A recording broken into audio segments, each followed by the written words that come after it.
Evangelho de Mateus, capítulo 28, versículos 16 a 20.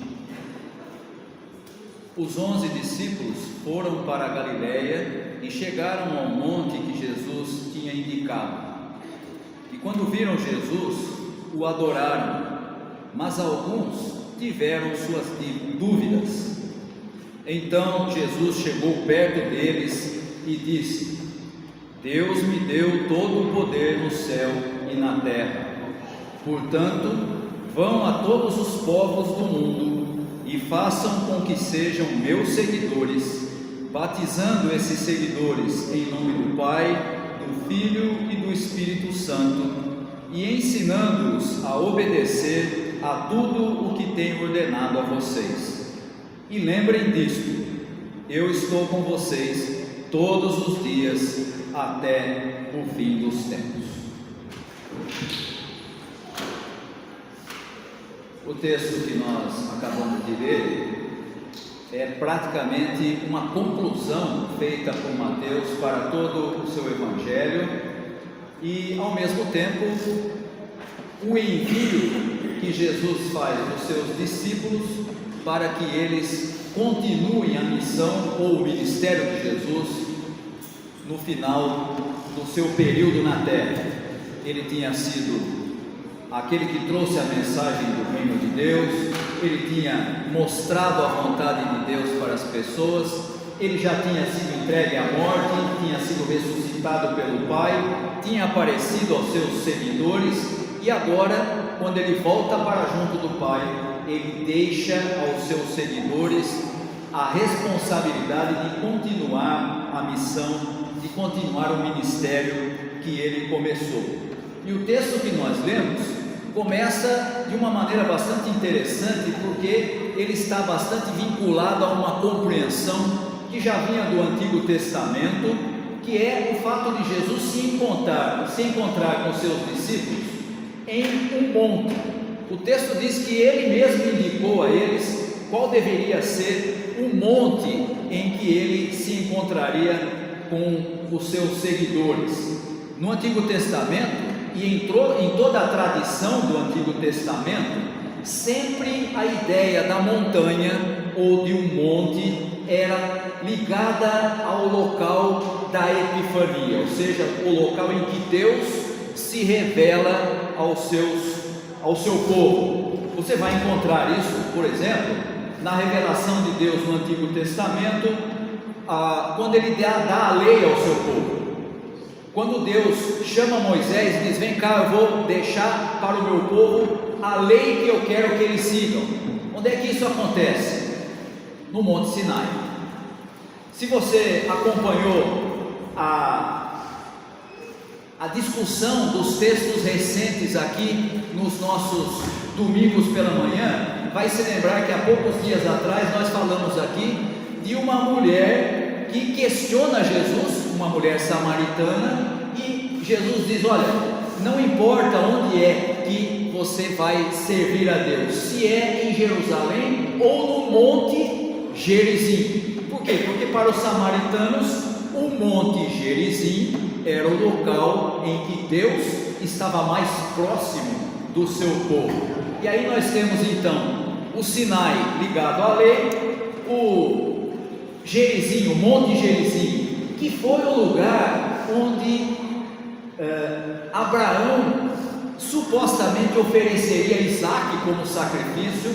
Também é um local sagrado, um local em que Deus se revela. E agora nós temos aqui no Evangelho de Mateus, o próprio Mateus dizendo: Jesus escolheu um lugar como esse, como para dizer: olha, eu estou voltando para junto do Pai, mas eu deixo com vocês uma missão muito clara. E portanto, o próprio local escolhido tem um significado importante. E aqui nós temos então Jesus, descrito por Mateus, dando a chamada grande comissão. E aqui nós encontramos uma diferença para os outros evangelhos, porque em Mateus isso acontece na Galiléia. Quem já leu os evangelhos já deve ter percebido que praticamente todo o ministério de Jesus aconteceu onde? Na Galileia. E a Galileia era a região um pouco mais distante do centro político de Israel, que era Jerusalém. Era o local das pessoas mais pobres, desprezadas, principalmente pelos habitantes de Jerusalém. E agora a grande comissão, ou seja, a transferência de responsabilidade que Jesus faz para os seus seguidores, para que eles continuem o seu ministério, acontece onde? Na Galileia. Jesus passa todo o seu ministério lá, e quando ele vai para Jerusalém, que é o centro do poder, ele vai apenas para ser rejeitado, julgado, morto e depois ressuscitado pelo Pai. E aqui nós temos, portanto, o local dos desprezados, o local daqueles que eram marginalizados, e é a partir deles, dos desprezados e dos marginalizados, e entre eles que se iniciou o reino de Deus, o anúncio do reino de Deus, e agora também o envio. Sabe por que isso acontece? É porque normalmente aqueles que estão entretidos na sua vida, com o poder, não tem tempo para Deus. Aqueles que estão voltados para liderar os outros, para serem os guias do povo, não tem tempo para Deus. São aqueles que são desprezados, são aqueles que são desvalorizados, são os marginalizados, a quem Jesus anuncia o Evangelho, e é no meio deles que começa o anúncio para que eles continuem a missão que Jesus continuou. E o texto diz que quando os seus seguidores, os discípulos que estavam com Jesus o viram, eles o adoraram. E agora nós temos então uma realidade muito clara: Jesus não é mais apenas aquele homem que anunciou a mensagem do reino. Ele tinha sido ressuscitado pelo Pai. Ele é reconhecido pelos seus seguidores como sendo alguém que veio de Deus. Ele não é mais apenas o Messias, agora ele é o verdadeiro rei. E é interessante que o texto faz questão de dizer, isso vai aparecer também nos outros evangelhos, que alguns duvidaram. Alguns dos discípulos que estavam com Jesus duvidaram. E às vezes a gente olha para isso e pensa: mas como é que pode, né? Depois de tudo o que passaram, depois de verem Jesus fazendo milagres, anunciando o reino, como é que ainda tinha gente que duvidava? Isso mostra dois detalhes importantes, um que tem a ver com o próprio relacionamento dos seguidores de Jesus com Deus, mas também com a realidade daqueles discípulos. O primeiro fato é que a dúvida sempre vai fazer parte da vida daquele que é seguidor de Jesus, porque o relacionamento com Deus não é como se fosse uma subida regular. Você está aqui e vai mantendo o relacionamento com Deus, a comunhão com Ele, e você vai crescendo e vai crescendo e vai melhorando. Não, esse relacionamento é acidentado. Tem hora que a gente se sente muito bem, tem hora que a gente se sente em comunhão com Deus, tem hora que não, tem hora que nos sentimos desanimados, tem hora que nos sentimos em dúvida.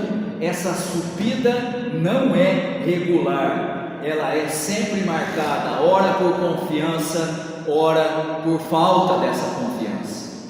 Essa dúvida é natural entre todos os que creem e são seguidores de Jesus. Mas no caso específico dos discípulos que estavam ali, é fácil você entender porque eles duvidaram. Quando tinha acontecido, antes da ressurreição de Jesus, o fato de alguém ser ressuscitado por Deus? Ninguém tinha notícia disso. Você pode lembrar assim: não, mas nós temos lá no Antigo Testamento o relato de Elias que foi levado por Deus para o céu, mas ele não ressuscitou.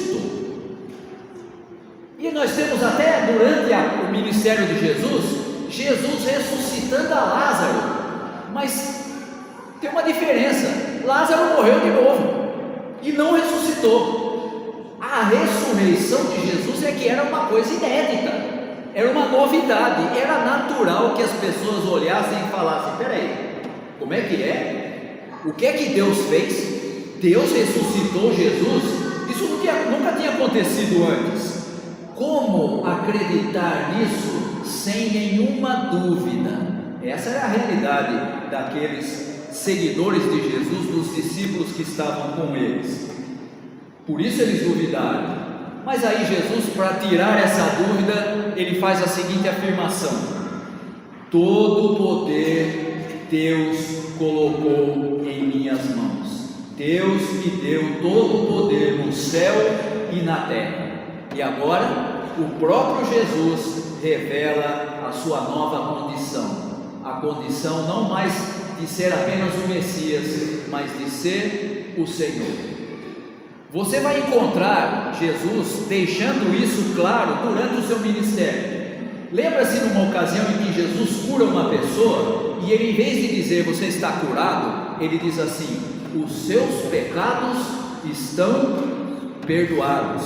E isso causou um alvoroço entre os religiosos, porque eles começaram a criticar Jesus e dizerem: quem é esse que tem poder até de perdoar o pecado? Só Deus é que pode fazer isso. Pois é exatamente isso que Jesus está dizendo aqui: todo o poder no céu e na terra me foi dado pelo Pai, inclusive o do perdão dos pecados. Agora ele é reconhecido como Deus, por isso os seus seguidores o adoram. E ele, ao afirmar que todo o poder, no contexto da comunidade de Mateus, que é para quem esse evangelho é enviado, uma comunidade que está sendo perseguida. Só para você se situar, o evangelho de Mateus é mais ou menos da época em que a sua comunidade, ou seja, os seguidores de Jesus, estavam sendo perseguidos por Nero, imperador romano, e depois por Domiciano, que foi o seu sucessor, que foi tão ruim como Nero, a ponto de ser chamado historicamente de Nero redivivus, ou seja, o Nero que voltou, né? Nós encontramos um aqui que é tão ruim quanto aquele, né? Pois é, essa era a realidade da comunidade de Mateus. E portanto, quando Jesus vem e diz: todo o poder no céu e na terra foi dado a mim, ele está dizendo: não se preocupe, porque esse poder do Império Romano vai acabar. Ele não é o soberano, ele não tem a última palavra. E a história demonstra isso. O Império Romano acabou desmoronando, outros o sucederam e se desmoronaram também. E hoje em dia há grandes impérios, há grandes poderes na mesma situação que nós vivemos hoje, e eles também vão cair. E eles também não são e não dão a última palavra. O Senhor é Jesus Cristo. Deus deu a ele todo o poder no céu e na terra. E aí então nós temos uma ordem de Jesus, e a ordem de Jesus é muito clara e objetiva: vão a todos os povos do mundo. A mensagem de salvação, a mensagem do reino de Deus, que eles tinham aprendido com Jesus, devia ser levada a todos os povos. Ou seja, essa mensagem é inclusiva, e por isso ela deve ser levada a todos, sem nenhum tipo de distinção. E veja que isso não é uma sugestão de Jesus, isso é uma ordem: ide a todos os povos, fazei discípulos de todas as nações. O que significa isso? Ele não chama os seus discípulos e diz: olha, se você tiver um tempinho lá, se você não tiver nada para fazer depois do almoço, então você leve a mensagem. Não. Ele diz: vão e façam discípulos de todos os povos, façam com que eles sejam meus seguidores. E aqui há um detalhe importante para nós como comunidade de fé: fazer com que as pessoas sejam seguidoras de Jesus é mais do que apenas o anúncio da mensagem do Evangelho. Isso tem a ver com discipulado. Isso tem a ver com ensino das mensagens e da verdade do reino de Deus. Hoje em dia, eu já ouvi isso muitas vezes, provavelmente os irmãos também. Eu já ouvi muita gente dizendo assim: a única função da igreja é anunciar o Evangelho. Essa é a primeira parte, mas a segunda é fazer com que as pessoas sejam seguidoras de Jesus Cristo. Mais do que o anúncio, é o discipulado que se tem em vista aqui. Ensinar as pessoas a serem como Jesus, a agir como Ele agiu. E perceba que aqui o modelo não é o imperador, não é nenhum dos seguidores, dos apóstolos, não é nos nossos dias nenhum dos donos de igreja, nem dos patriarcas, nem dos bispos, nem do, seja lá o nome que você quiser dar para quem hoje se arvora como um tipo de modelo para as outras pessoas. O modelo é o próprio Jesus. A igreja precisa anunciar a mensagem e fazer com que as pessoas sejam seguidoras, não da igreja, mas de Jesus. Sejam seguidoras daquele que é o Filho de Deus, porque Ele recebeu todo o poder, Ele é a autoridade. E como é que se faz isso? O próprio Jesus disse: batizando-os em nome da Trindade. E aí agora você encontrou onde é que está a presença no texto da Trindade, que é o culto que nós celebramos hoje, o domingo da Trindade. Por que nós devemos batizar os seguidores em nome da Trindade? Os irmãos que já têm algum tempo de igreja devem se lembrar, devem ter ouvido isso em algum momento no seu período aqui na igreja, que nós temos na tradição cristã uma frase muito interessante de Agostinho. Agostinho dizia que o sacramento é um sinal visível de uma graça invisível. Já ouviram essa expressão, não é? Muitos irmãos aqui já conhecem. Quando Agostinho faz essa afirmação, ele está dizendo: o batismo, que é um dos sacramentos, nós temos dois na igreja, o batismo e a ceia, a Santa Ceia. Quando nós celebramos esse sacramento, nós estamos integrando um seguidor de Jesus na vida da Trindade. Por isso o sacramento é feito em nome do Pai, do Filho e do Espírito Santo. É como se aquela pessoa, independente da sua idade, independente da sua capacidade, fosse integrada agora na família de Deus. Ele faz parte da família de Deus, ele é recebido pela Trindade, porque ele foi integrado a ela por meio de um sacramento visível que traz embutido uma graça invisível. Agora você pertence a Deus. E alguém pode dizer assim: ah, pastor, muito bonito, mas no Evangelho tem alguns casos lá de pessoas que não foram batizadas, e mesmo assim tem até o caso de um que é a única pessoa no Evangelho que a gente pode dizer que realmente foi salvo, porque o próprio Jesus disse que ele estaria com ele. É o caso do ladrão ao lado de Jesus na cruz. Ele não teve tempo de ser batizado, então não precisa de batismo, né? Pois é, esse tipo de objeção pode às vezes nos confundir, mas aqui nós não estamos falando de batizar para ser salvo, e sim de batizar alguém que já foi alcançado pela mensagem da salvação, integrando essa pessoa à família de Deus. Por isso a igreja continua batizando, por isso a igreja não exclui as pessoas de serem recebidas pelo batismo, para que elas também façam parte da Trindade. São incumbidas de levar a mensagem, mas como é que isso se torna possível? Ela passa a fazer parte da família de Deus. E por isso nós encontramos a segunda parte. A primeira é o batismo, a segunda está no próprio versículo, ensinando as pessoas a obedecer tudo o que eu tenho ordenado a vocês. Se o batismo é a primeira parte, o ensino que molda a vida daquele que é seguidor de Jesus, ele é o padrão para a vida do seguidor é a segunda parte dessa ordem. Uma coisa não funciona sem a outra.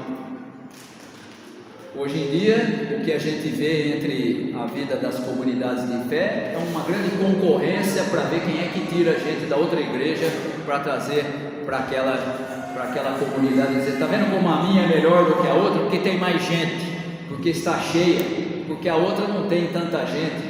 Quantas vezes você já não ouviu? Eu já ouvi isso várias vezes.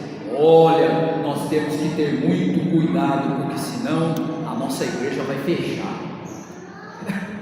Está com medo de quê? A igreja não é nossa, a igreja é propriedade de Jesus Cristo. Nós fazemos parte dela porque fomos recebidos por meio do sacramento do batismo, fazemos parte dela porque celebramos a comunhão com Deus e com os irmãos por meio da ceia, e nenhuma força, nenhum poder consegue derrotá-la, porque essa é a promessa do próprio Jesus. As portas do inferno não prevalecem contra a igreja de Deus. Ah, pastor, mas a igreja tem pouca gente, e porque a outra igreja lá está cheia. Isso não é concorrência. Nós não estamos aqui para concorrer com nenhuma igreja. Nós estamos aqui para adorar aquele que é o Rei e que é o modelo para as nossas vidas. Por isso nós temos que ensinar as pessoas a obedecer aquilo que o próprio Jesus ensinou. E o texto termina com Jesus dizendo: lembrem-se, eu estarei com vocês todos os dias. O que significa? Aquele que é seguidor de Jesus não está sozinho nessa missão que recebeu do próprio Rei. Nós não estamos sozinhos. Nós não fazemos isso pela nossa própria força, nem pela violência.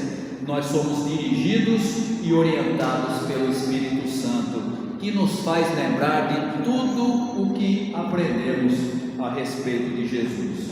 Em outras palavras, se nós estamos na Trindade pelo batismo, a Trindade também está em nós, com a presença do Espírito Santo, capacitando e agindo e orientando e corrigindo a cada um de nós. Por isso, nós não podemos ficar desanimados e nem ter medo. O texto termina dizendo: essa presença de Jesus é perene. Em outras palavras, ela vai até o fim dos tempos.